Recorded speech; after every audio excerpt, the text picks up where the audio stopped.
سب سے پہلی جو رکاوٹ ان کا تذکرہ کیا ہے شیخ نے، فرماتے ہیں منمانی ذہنیت۔ بعض لوگوں کا یہ حال ہے کہ پہلے وہ ایک بات اپنے ذہن میں جما لیتے ہیں اور پھر قرآن کی ورق گردانی کرتے ہیں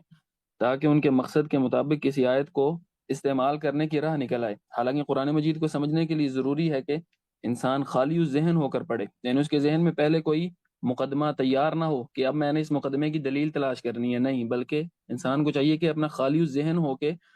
قرآن مجید کو اپنے ذہن پر حاکم بنائے، قرآن مجید کو اپنے ذہن پر حاکم بنائے کہ قرآن جس طرف رہنمائی کرے گا اس طرف میں چلا جاؤں گا، نہ کہ اپنے ذہن کو قرآن پر حاکم بنائے۔ سمجھ رہے ہیں یہ بات؟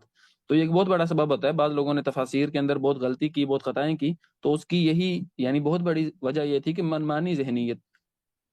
انہوں نے اپنے ذہن کے اندر ایک مقدمہ تیار کر لیا، اب اس مقدمے کے ذریعے کو قرآن مجید سے ثابت کرنے کی انہوں نے تکلفات کے ذریعے قرآن مجید سے ثابت کرنے کی اس کو کوشش کی ہو۔ جیسے کسی شاعر نے بھی کہا ہے نا کہ خود بدلتے نہیں قرآن کو بدل دیتے ہیں، تو ایک مفہوم ذہن میں بٹھا لیا، اب قرآن مجید کو اس کے تابع بنانے کی کوشش کرنا، یہ بہت بڑا سبب ہے جس کی وجہ سے انسان قرآن مجید کا صحیح فہم حاصل نہیں کر سکتا۔ تو اسی چیز کا تذکرہ کر رہے ہیں، فرماتے ہیں ضروری ہے کہ انسان خالی ذہن ہو کر پڑھے اس مسئلہ میں قرآن مجید کیا رہنمائی دیتا ہے، تب تو وہ کامیاب ہو سکتا ہے، وگرنہ کامیاب نہیں ہو سکتا۔